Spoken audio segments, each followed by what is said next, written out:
The Cathedral of St. Mary in Gangnam District had never looked more magnificent. White roses and baby's breath adorned every pew, crystal chandeliers cast ethereal light across the marble floors, and 300 of Seoul's elite sat in anticipation of what society magazines had dubbed the wedding of the year. Park So-young stood in the bridal suite, her reflection in the antique mirror showing a vision of perfection. The custom Vera Wang gown had cost more than most people's annual salary, its intricate beadwork catching the light like captured starlight. Her makeup was flawless, her hair an elaborate updo adorned with her grandmother's pearl hairpins. "You look absolutely radiant," her maid of honor whispered, adjusting the cathedral-length veil that had belonged to 3 generations of brides in Minho's family. So-young smiled, though something in her chest felt tight with anxiety she couldn't quite name. Kim Min-ho was everything she had thought she wanted. Handsome, successful, from one of Korea's most prominent families. Their engagement had been celebrated in all the society pages, their love story held up as a modern fairy tale. "5 minutes, Miss Park," the wedding coordinator announced, her voice professionally cheerful. "The groom is taking his position now." So-young took a deep breath, gathering her bouquet of white peonies and roses. Through the bridal suite window, she could see the guests settling into their seats. Business leaders, politicians, celebrities, all waiting to witness her transformation from Park So-young, middle-class art teacher, to Mrs. Kim Min-ho, member of one of Korea's most powerful families. As the wedding march began to play, So-young stepped into the hallway, ready to walk down the aisle toward what she believed would be her happily ever after. She had no idea that in just minutes her entire world would shatter and then be rebuilt by the most unexpected savior. Chapter 2. The Abandonment. The massive cathedral doors opened, and So-young began her procession down the white-carpeted aisle, her father's arm steady beneath her trembling hand. The guests rose in unison, their faces turning toward her with expressions of admiration and approval. She was the picture of bridal perfection, every detail meticulously planned and executed. But as she approached the altar, So-young's steps faltered. The space where Min-ho should have been standing was empty. The officiant, Father Kim, looked confused and concerned, his eyes darting between the empty spot and the approaching bride. "Where is the groom?" So-young's father whispered, his voice tight with growing alarm. Father Kim approached them discreetly, his face grave. "I'm sorry, but Mr. Kim left a few minutes ago. He asked me to give you this." With shaking hands, So-young accepted the folded piece of paper, her bouquet trembling as she opened it. Min-ho's familiar handwriting swam before her eyes as she read words that would haunt her forever. "So-young, I can't go through with this. I've realized that marrying you would be a mistake for both our families. You deserve someone from your own social class, and I need to marry someone who can truly benefit my family's position. I'm sorry for the timing, but it's better this way. Please don't try to contact me." The paper fluttered to the ground as So-young's world collapsed around her. 300 guests sat in stunned silence, their whispers beginning to rise like a tide of humiliation that threatened to drown her. She could feel their stares, their pity, their judgment burning into her skin. Her father's arm tightened around her as her knees threatened to buckle. "We're leaving," he said firmly, but So-young couldn't move. She stood frozen at the altar, abandoned and humiliated before everyone who mattered in Seoul society. The whispers grew louder, phones appeared as guests began documenting her shame, and So-young realized that this moment would define her for the rest of her life, unless something miraculous happened to change it. Chapter 3. The Unexpected Savior. In the third pew on the groom's side, Choi Jae-min sat motionless, his hands clenched into fists as he watched the woman he had loved in silence for 3 years face the ultimate humiliation. At 34, he was one of Korea's youngest billionaires, the CEO of JM Holdings, and Min-ho's former business partner, a partnership that had ended badly when Jae-min discovered Min-ho's true character. Jae-min had known this day would come. He had seen the way Min-ho talked about So Young when she wasn't around, as if she were a temporary amusement rather than the woman he claimed to love. But Jae-min had remained silent, believing that So Young's happiness mattered more than his own feelings. Now, watching her stand abandoned at the altar, her face pale with shock and humiliation, something inside Jae-min snapped. He couldn't let her suffer this degradation, not when he had the power to stop it. Without conscious thought, Jae-min rose from his seat. The movement caught the attention of nearby guests, and a ripple of confusion spread through the cathedral as the billionaire CEO began walking toward the altar with determined strides. "Jae-min, what are you doing?" His assistant whispered urgently, but Jae-min didn't respond. His entire focus was on So Young, who looked up at his approach with eyes wide with confusion and desperate hope. The cathedral fell into complete silence as Jae-min reached the altar. He looked at So Young for a long moment, seeing not just her beauty, but her strength, her kindness, her intelligence, all the qualities that had made him fall in love with her from afar. "So Young," he said quietly, his voice carrying in the hushed space, "you don't have to face this alone." Father Kim looked between them in bewilderment. "Mr. Choi, I don't understand." "I do," Jae-min said firmly, turning to address the stunned congregation. "If So Young will have me, I would be honored to marry her today." The cathedral erupted in shocked gasps and frantic whispers as 300 guests tried to process what they had just witnessed. Chapter 4. The Declaration. So Young stared at Jae-min in complete shock, her mind struggling to process what was happening. She knew who he was, of course. Everyone in Seoul knew Choi Jae-min. He was Min-ho's former business partner, a man she had met briefly at several social functions, someone who had always been politely distant but kind. "I don't understand," she whispered, her voice barely audible above the growing murmur of the congregation. Jae-min stepped closer, his voice gentle but clear enough for the front rows to hear. "Min-ho is a fool who doesn't deserve you, but I've watched you for 3 years, and I've seen your kindness, your intelligence, your strength. You deserve better than to be humiliated by someone who never appreciated what he had." "But you barely know me," So Young protested, though something in his eyes made her heart race in a way it never had with Min-ho. "I know enough," Jae-min replied. "I know you volunteer at the children's hospital every weekend. I know you turned down a prestigious gallery position to teach art to underprivileged kids. I know you're the kind of person who gives her umbrella to strangers in the rain and then walks home soaked without complaint."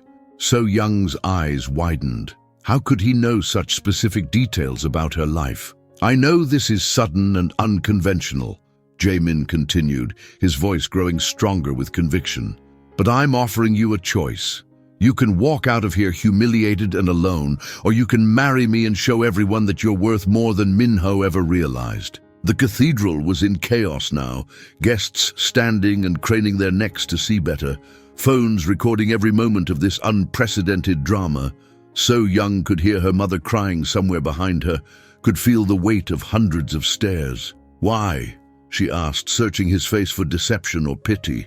"Why would you do this?" Jae-min's expression softened, and for a moment it was as if they were the only two people in the cathedral.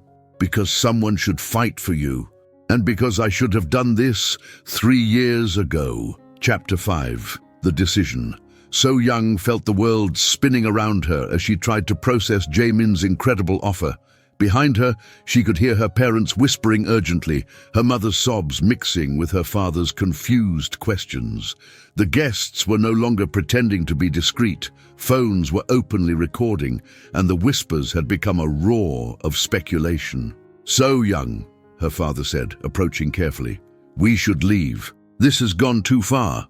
But Jae-min held up a hand, his attention never leaving So Young's face.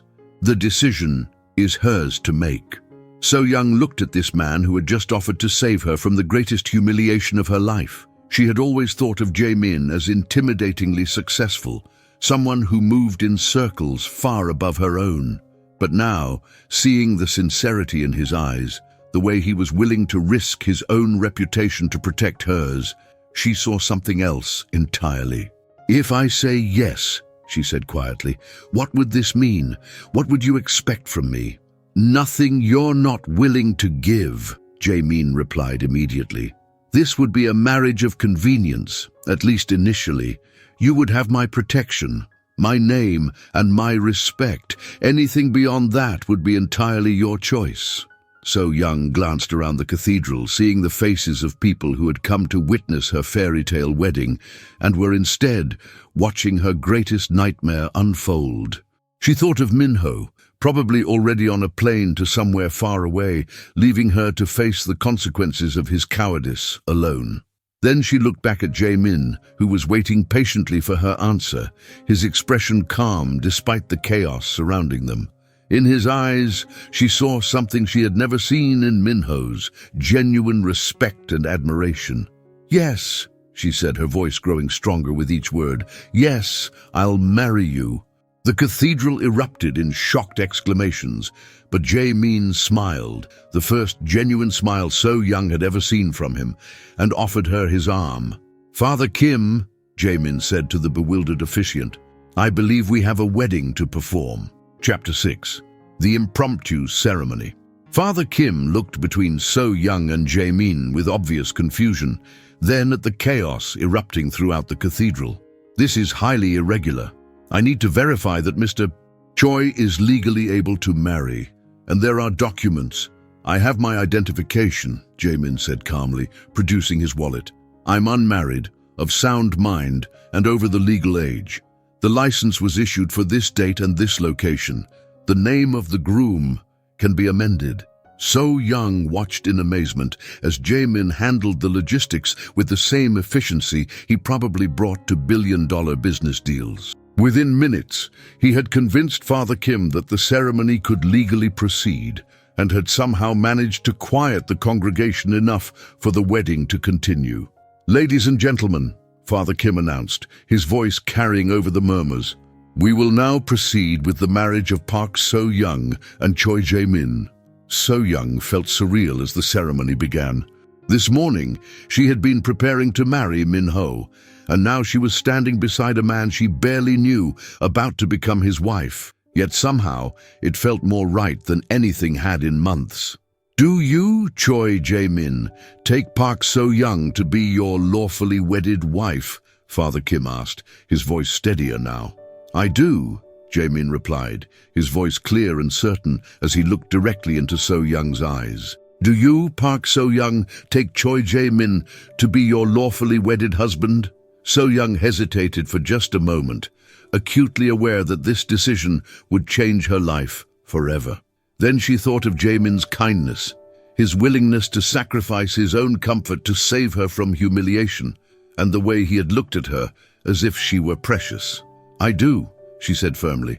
"Then by the power vested in me, I now pronounce you husband and wife." The words hung in the air like a benediction, and So Young realized that somehow, in the midst of her worst nightmare, she had found something she hadn't even known she was looking for.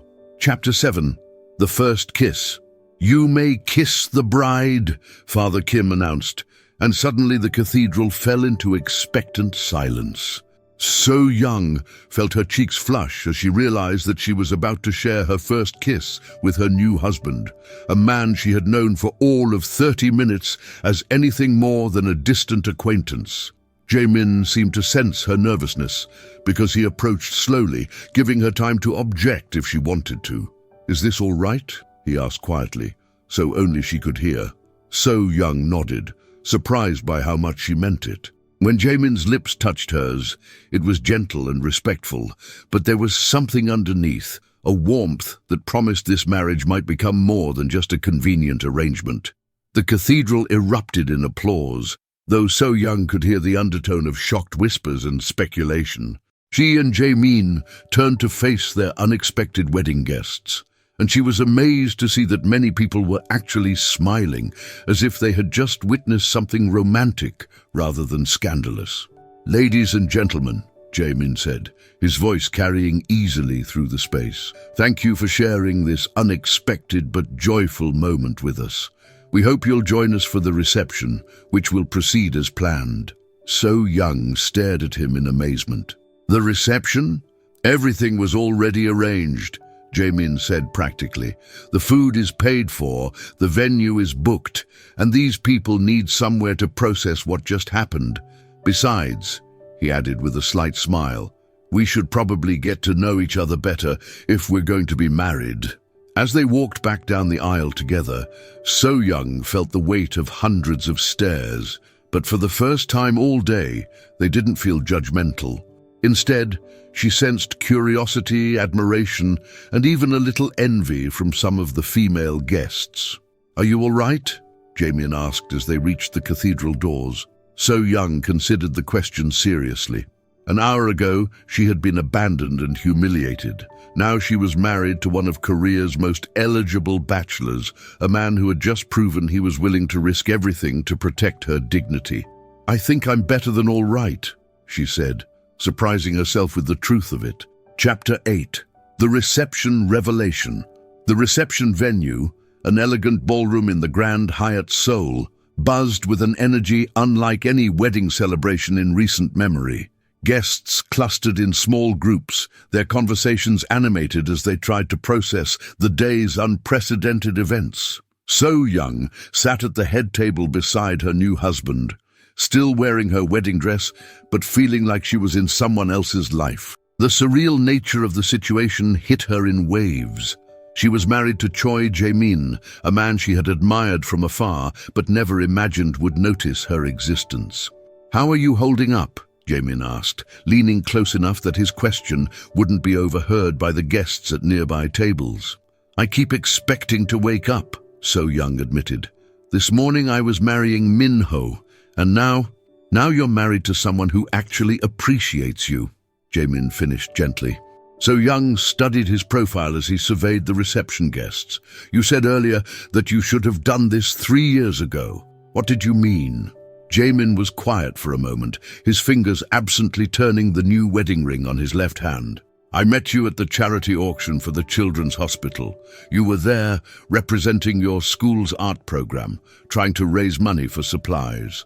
You were so passionate about helping those kids, so determined to make a difference, despite having limited resources." So-young remembered that night. She had felt so out of place among Seoul's elite, but she had been determined to secure funding for her students. "I wanted to approach you then," Jae-min continued, "but before I could work up the courage, Min-ho introduced himself to you. I watched him charm you, watched you fall for his act, and I told myself that your happiness was more important than my feelings." "You've been watching me for 3 years?" So-young asked, not sure whether to be flattered or concerned. "Not watching," Jae-min clarified quickly, "but noticing. Every charity event, every gallery opening, every time our social circles intersected, I was aware of you. I knew when you got engaged to Min-ho, knew when you started planning this wedding. And I knew he didn't deserve you." The honesty in his voice made So-young's heart race. "Why didn't you say something?"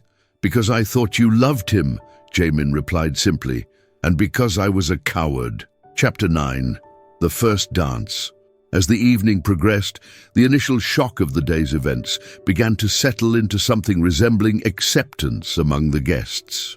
The orchestra, after some hasty consultation with the wedding coordinator, began playing the music that had been planned for So-young and Min-ho's first dance.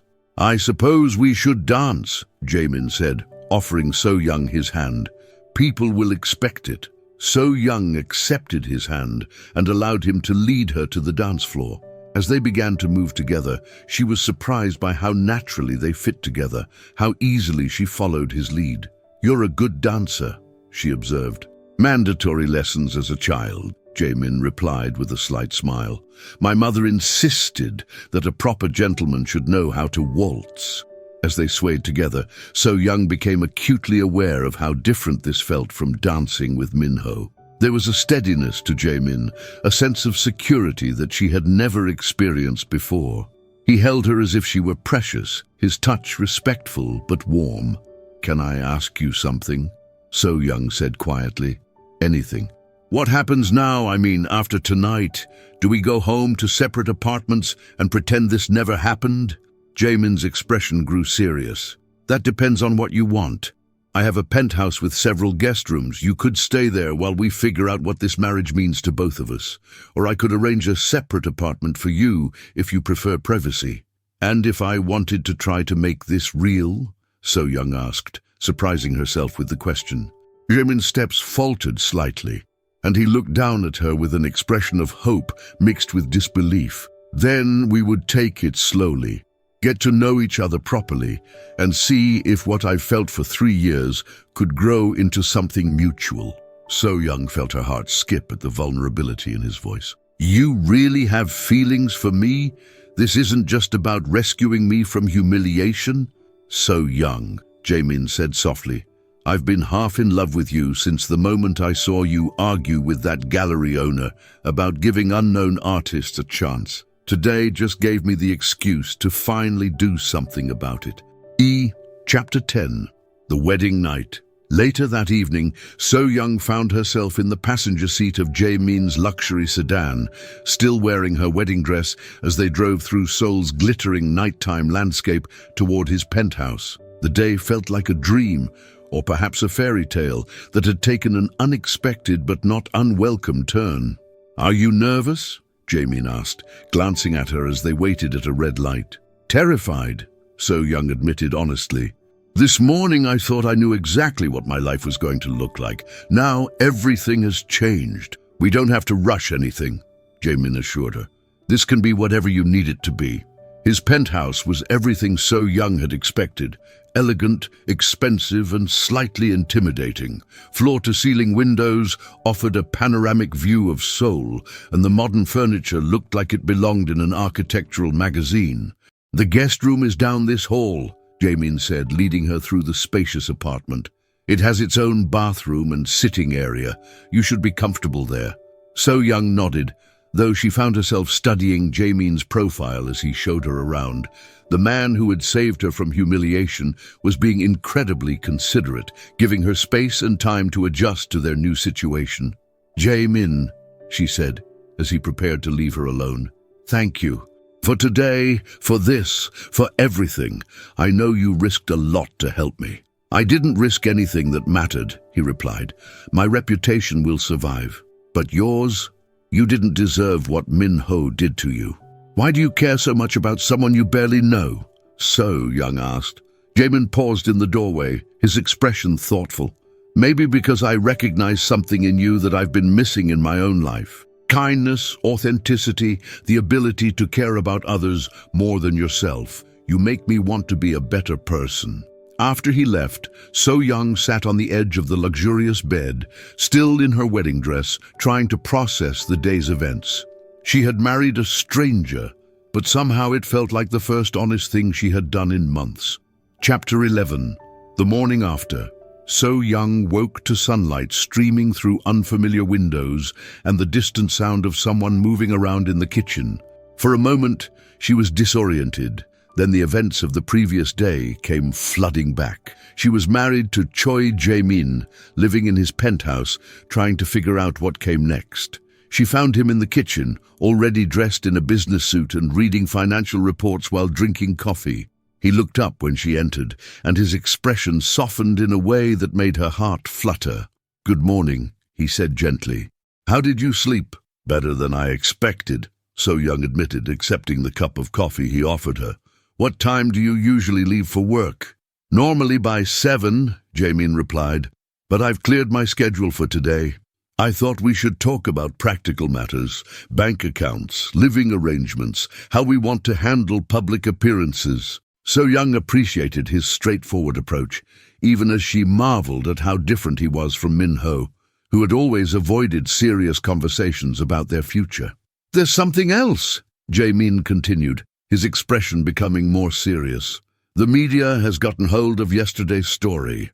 We're front-page news on every society publication in Korea. He handed her his tablet, and So Young gasped at the headlines. Billionaire CEO marries abandoned bride in shocking cathedral drama.